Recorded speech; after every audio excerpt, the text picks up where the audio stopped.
घर पे तो तू जब भी मुझे भोग लगाता या घर पे रहता तो कहता भगवान तेरा है तेरा है तेरा है, और यहाँ आके तूने बेटी के घर कह दिया कि तेरी बेटी का है बेटी का है, तो वहां तेरा है और यहाँ तेरी बेटी का है, तो मेरा तो कुछ भी नहीं है, बोलना पड़ेगा।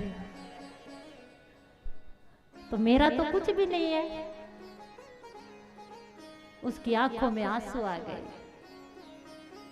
जिस भाव को वो गाता था आज भगवान ने उसे याद दिला दिया कि वहां भी भगवान का है और वहां भी भगवान का है। बेटी से कहता बेटी भोजन लेके आ, बेटी कहती पिताजी पहले तो मना कर दिया, तो अब कहता बेटी भगवान ने आंखें खोल दी। कौन किसी से मांगता है, कौन किसी को देता है, कौन किसी का खाता है, सब भगवान का है। हम सब भी भगवान के हैं, बोलना पड़ेगा हमारा। इसलिए उदास मत होइए। आपका वास्तविक पिता, आपका वास्तविक संबंध, आपका सब कुछ भगवान है। बस उस भगवान पर विश्वास करिए और अपने जीवन में मुस्कुराइए, बोलना पड़ेगा हमारा, जोर से बोलना पड़ेगा। लेकिन देखिए मंथरा भी अयोध्या में रहती है और भरत भी अयोध्या में रहता है, लेकिन जब तक भरत रूपी सत्संग अयोध्या में रहता है तब तक मंथरा रूपी उस कुटिल की कुमति काम नहीं करती। लेकिन जैसे ही भरत रूपी सत्संग ननिहाल चला जाता है तो मंथरा कैकेयी के कान भर देती है, बोलना पड़ेगा। और कैकेयी से कहती है राम राजा बन गया तो तू दासी बनेगी, तू दासी बनेगी। जैसे ही आपके जीवन से सत्संग दूर जाएगा वैसे ही आपके जीवन में मंथरा रूपी कुटिलता आ जाएगी, कुमिति आ जाएगी, बोलना पड़ेगा हमारा।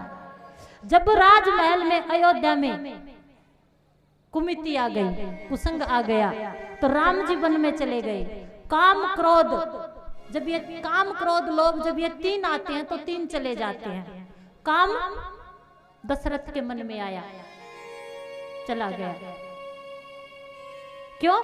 कैकेयी से प्रेम करता था। लोभ कैकेयी के मन में आया तो कैकेयी चली गई, और ईर्ष्या मंथरा के मन में आई। इसलिए कुमिति रूपी संसार से निकलने के लिए सुमिति रूपी भरत को ही आपको जीवन में लाना होगा। आपके जीवन में आपके को सत्संग को लाना होगा, बोलना पड़ेगा हमारा, जोर से बोलना पड़ेगा, हाथ उठा के बोलना पड़ेगा, प्यार से बोलना पड़ेगा। गुरु कृपा के साथ, माता रानी की कृपा के साथ हमने आपको जैसा भगवत कृपा हुई कथा आपको सुनाई है। क्या आपको अच्छा लगा? किस किस को अच्छा लगा? बोलना पड़ेगा हमारा, जोर से बोलना पड़ेगा। तो जब संत आते हैं तो जाते हैं तो उनको दक्षिणा दी जाती है। कौन कौन देगा हमें? हाथ उठाइए। और कुछ बड़ा मांग लिया तो मैं तो आपसे यही मांगती हूँ कि बस आप अपना ख्याल रखना, भगवान का नाम, माता पिता की सेवा, गौ सेवा और अपने जीवन में सत्संग को रखना, बोलना पड़ेगा हमारा। करोगे ये काम? कौन कौन करेगा? तो बजा दीजिए तालियां। देखिए एक बात मैं आपसे कहना चाहूंगी, 14-15 सालों तक एक संत की बेटी होकर सनातन धर्म में पली बड़ी हूं।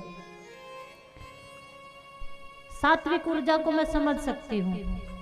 जिस दर पर बैठकर हमने इस कथा को सुना है ये कोई साधारण दर नहीं है, बोलना पड़ेगा हमारा। ये बड़ा दिव्य दर है, ये माँ का दर है, इसकी कृपा है, इसका आदेश है। और अगर आपके जीवन में कोई दुख आ जाए तो किसी से ना कह के आप इसके सामने कहना, आके बोलना पड़ेगा हमारा। बैठ के आराम से अपनी बात इसको कह के जाना और विश्वास कीजिए आपकी हर बात जरूर पूरी होगी। अपना दुख इसको कहना, ये आपको जरूर सुखी करेगी, बस मेरी ये बात मानना, बोलना पड़ेगा हमारा। अपना ख्याल रखना। आपने इतनी सर्दी के मौसम में इतनी दूर आकर कथा को सुना है तो एक बार जोरदार तालियां आप सबके लिए। इस पावन पवित्र कथा को और आपको हम अच्छे लगते हैं? किस किस को? हम भले ही बुरे लगे, हमें भले याद मत करना, लेकिन कथा को याद करना। आपसे हमको आपसे मिलवाने वाले राजेश भाई और इनका परिवार, जिनकी परमात्मा के प्रति बड़ा प्रेम है, माता रानी से बड़ा प्रेम है, ये आपके गांव का भला चाहते हैं। तो एक बार जोरदार तालियां अगर आपका मन करता है तो। ये परिवार फूले फले, ये गांव फूले फले, परमात्मा के प्रति आपका प्यार बढ़े, और इसी प्यार के साथ आप सबके सहयोग के साथ एक अच्छी तैयारी के साथ। क्या आप चाहते हो कि यहाँ एक हॉस्पिटल का निर्माण हो? कौन कौन चाहता है? तो चाहते हो तो फिर आपको साथ भी देना है जल्दी ही। माता रानी क्या कृपा करती है, एक विचार इन्होंने मन में दिया है, अच्छी तैयारी के साथ अगर आप सब तैयार होगे, देखिए करना आपको है, लेकिन मैं भी आपको विश्वास दिलाती हूँ कि आपका पूरा सहयोग करूंगी कि इस गांव में एक ऐसी सुविधा दी जाए ताकि आपको 60-60, 75 किलोमीटर दूर ना जाना पड़े, और आपका तन और आपका मन इस जगह पर आकर पवित्र हो जाए, और गाँव में कोई भी व्यक्ति बीमार ना रहे, सब खुशहाल रहे। हमारी यही प्रार्थना होगी भगवान से, माता रानी से।